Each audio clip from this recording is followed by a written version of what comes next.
Chapter 13. The father leans forward with his Clue game face on. The professor did it in the library with the lead pipe, and he smiles. Very funny, father. Would you get serious? Ellis, this is one heck of a lie if you're not telling the truth.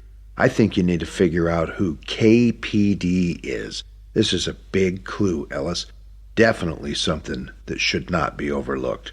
Father, I've racked my brain and I don't know anyone with those initials. Ellis, I do a lot of counseling, and the first thing that comes to mind for me is the Cleveland Police Department. Oh my God, Father! Why didn't I think of that? Father, you're pretty good at this stuff. Let me tell you more of the story so maybe you can help. Son, I'm leaning toward the fact that Sarah has something to do with this. Father, you're the one that said to have faith. Did you or did you not? Yes, I did, but I think you might be whipped. Whipped? Okay, that's enough out of you, Father. I know what love feels like, Father, because I've only felt it once. Let me tell you the story so maybe you can help more. Okay, son, go on. After Chev went home, I went inside the house and tried to relax a bit. I lay on the couch mulling things over in my head to try to make sense of all this. Jeez, can't I relax for a minute? I get up and walk to the door. Who is it? In a deep voice, Cleveland Police Department. Nice try, Chev, as I rip the door open. Oh, hello, Mr. Ames. Hey, Ellis, I'm looking for Sarah. Is she here? No, sir. Ellis, Sarah and I had a disagreement, and she took off upset at me, and I thought maybe she would have come to see you. When did you two have the argument, sir? About an hour ago. No, sir, she didn't come to see me, but I will let her know you're looking for her if I see her.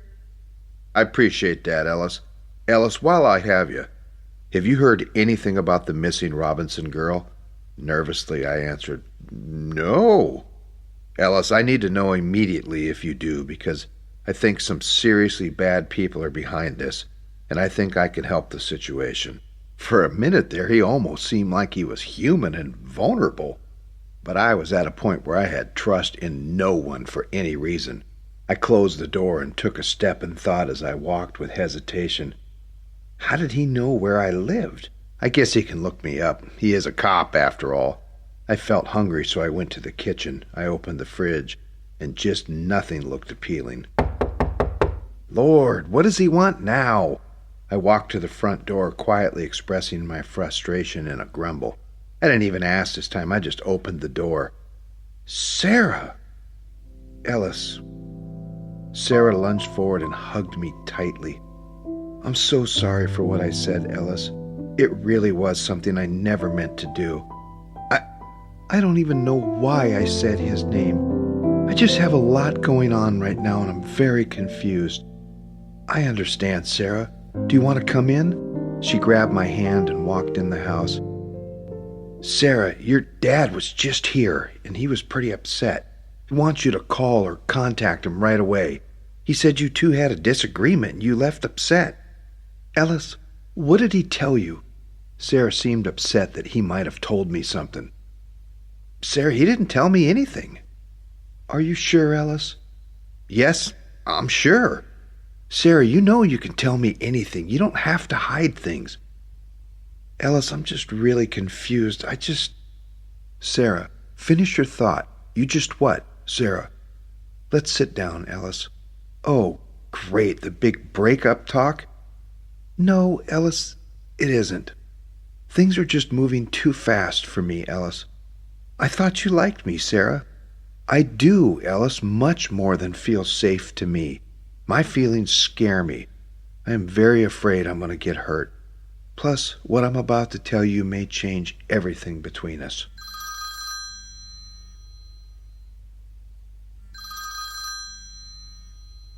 I look at the clock. Wow, it's late. I better take this call.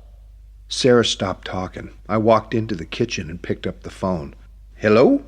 Ellis, it's Chev. What's going on, Chev? Ellis, you're never going to believe this. Believe what? Take a guess. I whispered, You remember who you saw at the cemetery? No, this is even better. I give up. What's better? Well, I don't know if it's better, but they found Mathers up by the mines, and he's dead. What? Mathers is dead? How? What? When? What happened? I don't know all the details. I just heard about it when I got home from Rave. You saw Rave? No, he called me and filled me in. He didn't say how he knew, just that he knew. Hold on a second, Chev. I want to tell Sarah this. Ellis, you're going to freak her out. Chev, she's going to find out sooner or later. She might as well hear it from me. Hold on a second. I put the phone down and walked to the kitchen door, pushing it open. Sarah, you'll never believe... I stopped. Sarah's not in the chair anymore. Sarah! I walked into the room more, and the front door is hanging wide open. I jogged out the door. Sarah! I looked around the front of the house, and her car is gone. Oh, my God. I turn and walk back into the house and pick up the phone. Chev! Ellis, what did she say? Nothing. She took off. Do you think she heard us, Ellis? I don't know. When you called, she was just about to tell me something big, Chev. I bet she was going to say she's involved in all this. You need to quit saying that, Chev. I refuse to believe that she has anything to do with this. Calm down, Ellis. Then why did she take off like that? I'm just being the devil's advocate, that's all, Ellis. I can't answer why she took off right now, Chev. But I'm sure there's a good explanation. I just know what my gut tells me. Are you sure it isn't your crotch, Ellis? I think you're thinking through the wrong head. I could feel my blood starting to boil, and I didn't want to say anything that I shouldn't to Chev. Chev, I gotta go. Wait, Ellis. Chev, I gotta go. I hung up the phone and put my hands over my eyes and rubbed a bit, trying to calm down. A smidgen of doubt started to creep in as to whether Sarah knew anything about this. Ellis, I thought in my mind, you have to believe that she didn't have anything to do with this. I was ignoring all of my gut feelings. I was feeling so stressed, I walked into the garage and opened the fridge where my dad kept his beer. He always had at least a 12-pack cold in the fridge and wouldn't miss it if I had one to calm myself down. I grabbed a Coors in the can and popped the top. I slammed the beer down in almost one long swallow.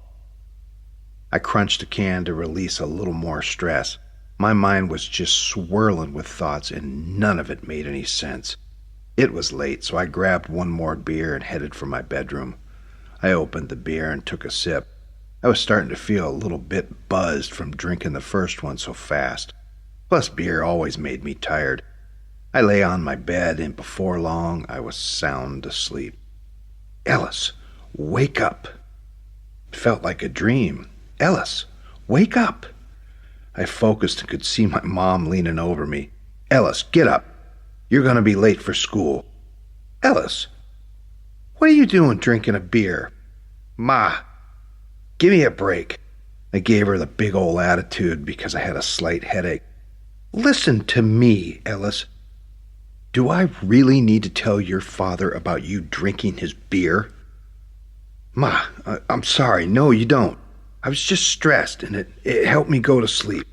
Quit making such a big deal out of this, Mom. It's not like I'm drinking every day or anything like that. I jumped out of bed and rushed to get dressed for school. Ma, I have to go, or I'm gonna be late. We can talk about this later.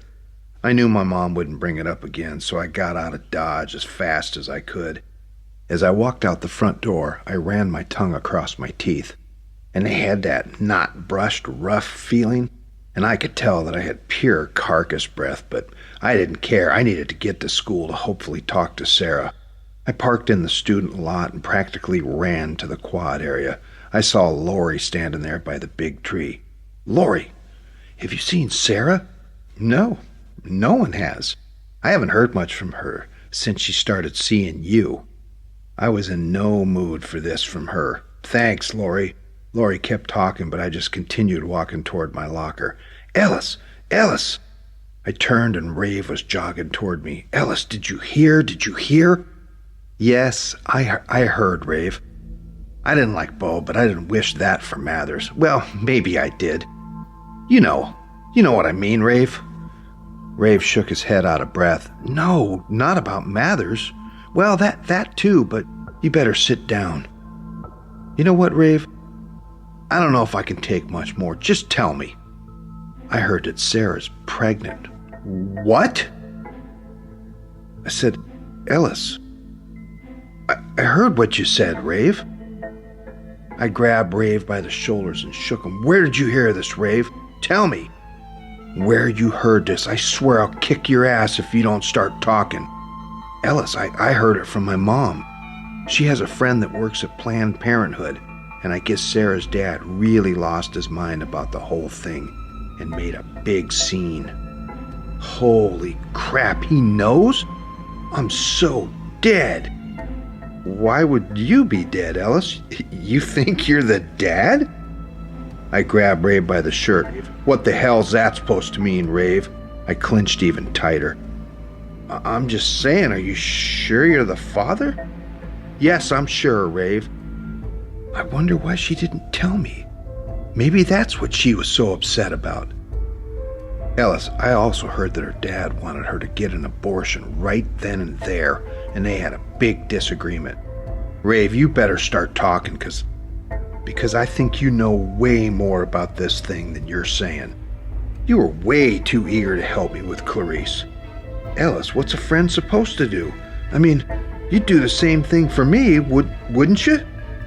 Rave, you just seem to know an awful lot these days about what everybody's doing and what's happening before anyone knows. Ellis, I swear I'm on your side. Rave, I want to believe you, but I just don't know who to trust anymore. Chev and I went up to the mines and went in the wrong one and found your name in there. As far as we could make it out, it said the Rave Cave. The hell's that all about? Oh, that's nothing, Ellis. I used to hang out up there when I'd get depressed about the whole girl thing. It's not easy being the only one that doesn't have girl stories to tell. Or you like somebody and somebody takes her away from you. What does that mean, takes her away from you? The hair on the back of my neck stood up. Well, you know, when you like someone and someone swoops in and steps all over your feelings. Rave, are you talking about something in particular? Because I've never heard anything about any of this from you. Ellis, it doesn't matter anymore. I've gotten over it. It's all been taken care of. Gotten over what, Rave? Listen to me, Rave. I'm not playing around anymore. If you have something to say, say it, because someone's trying to frame me. And as far as I'm concerned, it could be anybody. Could even be you. I don't trust anyone anymore. Ellis, I think you're starting to lose it. It's not a big deal, Ellis. Rave, what do you know about Bo Mathers dying? Just that he's dead, Ellis. They reported on the news that they found him up in a Quicksilver mine area with a single impact in the back of his head, just like Clarice. I guess someone was trying to bury him in the cemetery and a ranger startled the person, but they got away. It was too dark and foggy, so the ranger couldn't make any kind of identification of who was trying to bury him. I guess the police are doing their own investigation, and will report their findings later. Aren't you nervous, Ellis, about Clarice? No. Chev and I went up there and she wasn't there anymore. Makes me wonder if they buried her up there also. I didn't want to say too much to Rave because something told me not to trust him too much. Rave, I have to go. I walked and looked for Chev. He was the only one that I felt like I could trust. I looked for Chev, but he was nowhere to be found. I decided that the stress was too high, so I decided to cut the rest of the day from school. I got in my car and drove out to the park area and parked my car. I was starting to head down that negative mental slope. Most of my life I felt like I wasn't good enough and that I wouldn't ever find someone that loved me for me. I finally found someone and now there's all of this. My eyes started to well up a bit. I didn't have much emotion left, so I don't think I could jerk a full tear. I looked out the front window of the car, still blurry from the welling of my tears, and couldn't believe my eyes. I think I was even second-guessing myself in disbelief. "Sarah!" I opened the car door and stood up. I shouted, "Sarah!" She turned and looked with a blank stare. "Sarah!" She put her head down and continued walking. I left the car door open and ran in her direction. "Sarah, stop! It's me, Ellis!" She hesitated and then continued to walk. Finally, I caught up to her. "Sarah, why won't you stop? You can't avoid me forever, you know." "Ellis, I'm so mixed up right now." "Sarah, why did you take off the other day without any sort of explanation? I've been worried sick." I started to yell at Sarah, and I could tell it was making her uncomfortable, so I stopped talking and took a deep breath. I put my curled index finger under Sarah's chin and lifted her head. Looking in her eyes, I told Sarah, "You know you could tell me anything." "Ellis, I never thought I'd feel the way I do about you. It took me by surprise. I never meant for any of this to happen." "Any of what, Sarah? What are you talking about?" "Everything has gone all wrong." Sarah starts to cry. I move closer and put my arms around her.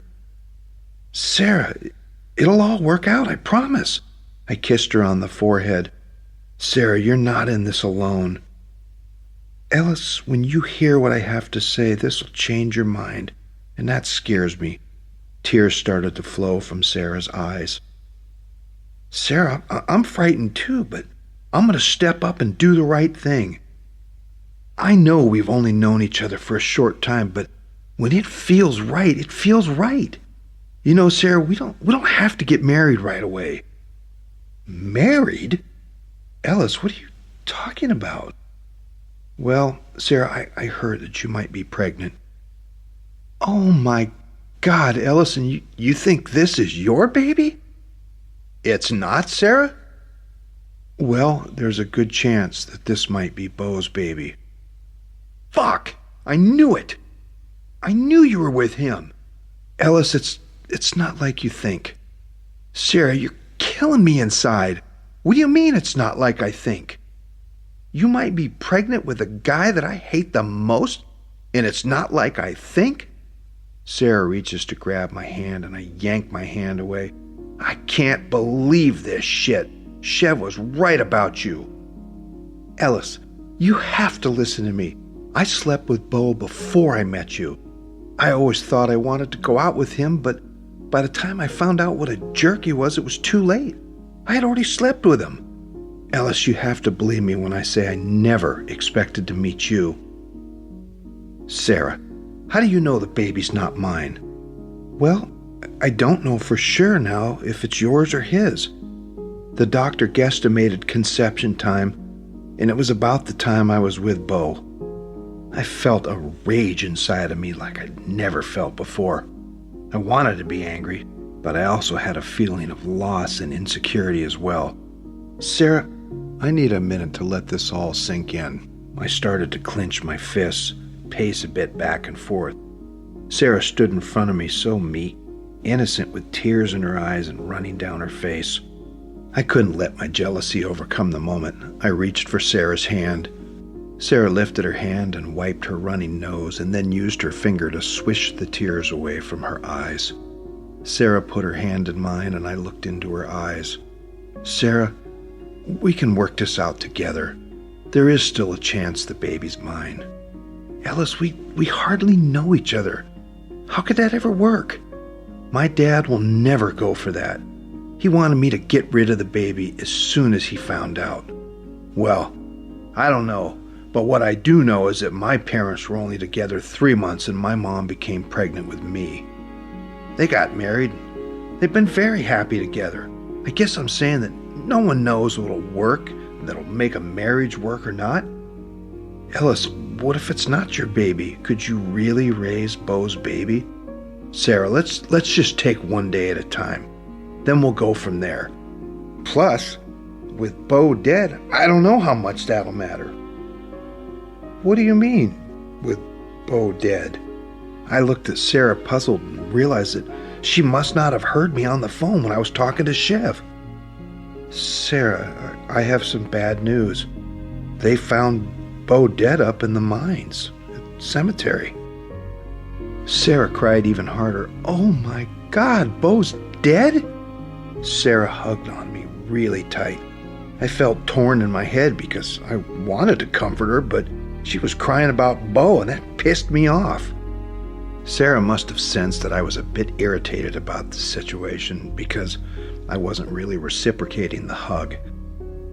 Ellis, she said softly, I'm really only upset because if Bo is the father of my baby, then the baby will never know his or her real dad.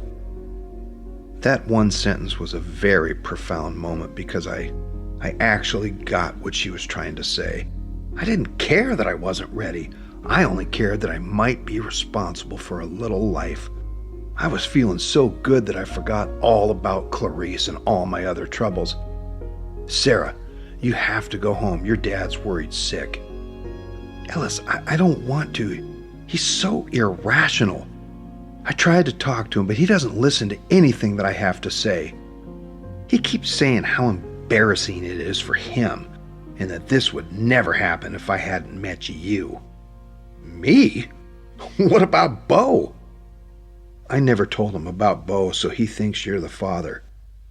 Ellis, can't I stay with you? For a whole host of reasons, that was not a good idea. Sarah didn't know anything about the Clarice thing. I couldn't really creep around and try to figure this thing out if she was always around. And to say nothing about my parents and the crap they'd give me if they found out. I thought about it for a minute and something came over me. Sarah, hell, I'm 18. I'll ask my parents and see what they think. Are you sure, Ellis? Yes, that is what I'm going to do. I grabbed Sarah's hand with my newfound confidence and we started to walk to the car. I stopped. Sarah, I've been meaning to tell you something. What is it, Ellis? Well, you know how I feel about you, and I just wanted... Sarah and I turn and look in the lot, and I can see Chev's El Camino barreling into the parking lot. Chev's head is already halfway out of the window. Ellis, he screams out the window. Chev slams on the brakes and skids to a stop. Before he's even out of the car, he starts saying, I just left from your house and the cops are there. They started asking me questions about if I knew where you were. They checked the school, so you're already in trouble for cutting school. Hey, Chev, I might be a dad. Might be a dad, Ellis? Yes, Sarah's pregnant. Chev paused. You two should go home and have sex. I mean, at least you can't get pregnant. You seriously have something wrong with you, Chev. You have no class at all. No, we know I have class, Ellis. Did you hear me, Chev? I'm gonna be a dad. Chev says good for you two in a not-so-sure voice. Chev's always said he has no interest in having kids. Sarah jumps in. Ellis, why would the police be at your house? I don't know, Sarah. I guess I'll have to go there and see. I felt bad, but I'm just not ready to tell Sarah the whole story. Chev, can you take Sarah with you until I get this sorted out? Ellis, I want to go with you, Sarah protested. Sarah, please. I need to figure this whole thing out, and then I'll come and get you. Besides, it'll give me a chance to talk to my parents.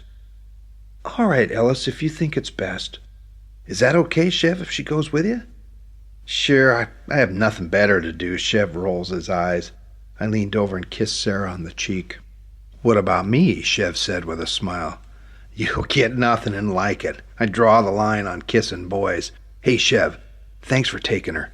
Don't mention it, Ellis. I ran over and jumped in a car and headed for home. I was pretty uptight because I had no idea what I was in for.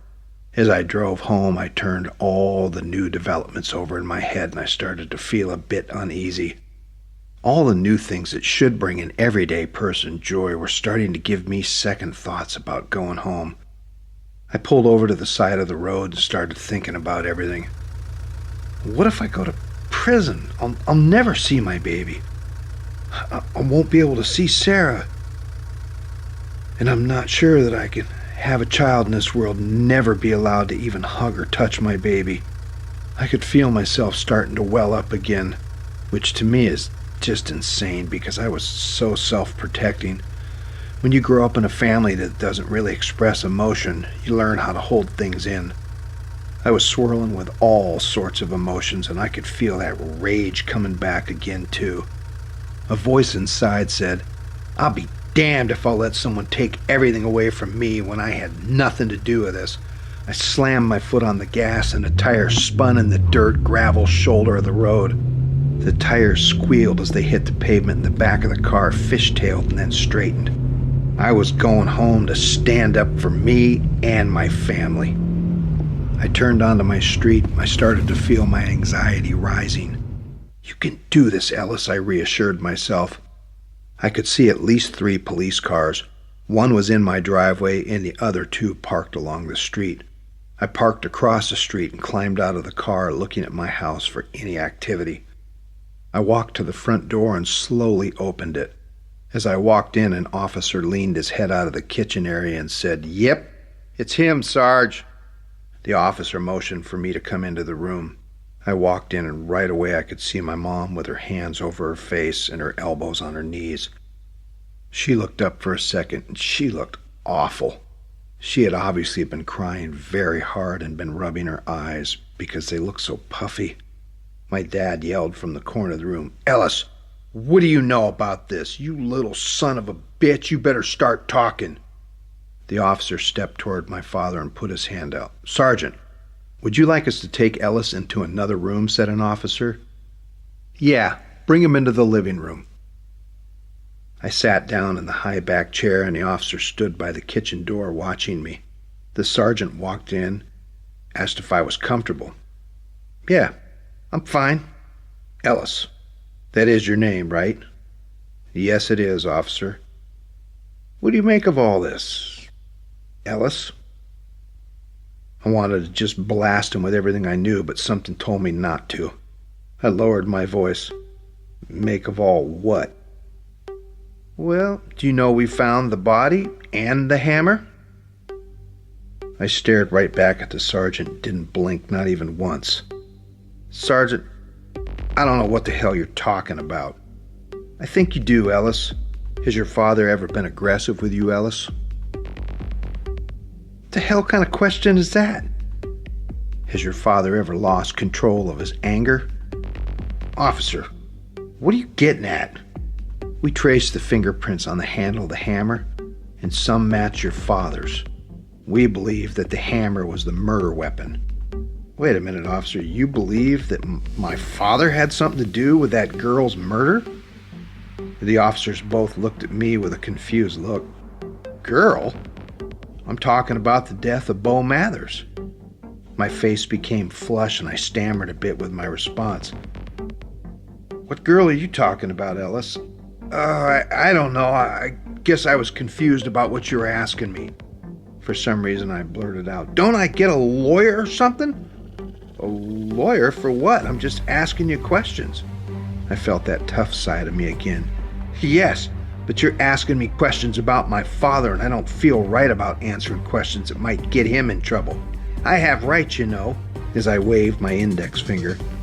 The sergeant smiled and leaned down by my face and whispered, "Ellis, you have no rights unless I give them to you." The sergeant stood back up, still smiling. I looked at the sergeant with a less than confident glare. "You know, Ellis, by the way you're acting, I wouldn't be surprised if you had something to do with Mather's death." "Well, officer, you couldn't be more wrong about that. Good luck proving something like that." "Well, the results of the tests on the hammer are not all in. I bet we find your prints on there too, and if we do, we'll be talking again, only this time it will be at the police station." "Go ahead. I don't know what this'll prove because I live here. Of course I've used that hammer. Am I free to go, officer?" "Yeah, you're free to go." I got up from the chair and started to walk towards the kitchen. The other policemen were finishing things up and heading out the front door. The sergeant turns on his way out. Don't skip town, Ellis. We may need to talk again, and soon. The police closed the front door. What an ass that sergeant was. Ellis, what the hell's going on? My father demanded. Dad, I don't know anything about Bo Mathers dying. You know something, I can tell. I just kept my answers directed toward Bo. I don't. I just heard that he died. Why would the police say that you're a pivotal part on this Mathers murder? The father jumped in on my story. Son, you didn't tell the police that your dad had nothing to do with this? Father, it's easy for you to sit there and pass judgment on me for what I should have done. What did you want me to do? Come clean and end up here knowing nothing about how they were killed? Father, I thought you guys weren't supposed to do that. Son, I'm not judging you. I'm just asking about how you felt about not saying anything. Well, I guess at the time I didn't think that. I already had too much on my mind. Did you ever ask if Sarah could stay at your parents' house? Well, no. We would sneak into my room once they were asleep, and I'd set an early alarm so we could get out before they woke. I had a lock on my door, and they wouldn't know if she was there unless I got caught, which I never did. Ellis, how do you feel about sleeping together out of wedlock? Father, you're starting to get on my nerves. You're asking me questions about things that happened during a period of great stress. I know I am, son, but a good man makes the right decision in the toughest of situations. He doesn't let the circumstances dictate his actions, especially if they take him down the wrong path. Father, if you're asking me if I learned something from all this, my answer is yes. I feel like I gained 10 years of experience in about a year. Right now, if Sarah and I slept together, it's the least of my worries. Can I get back to the story, Father?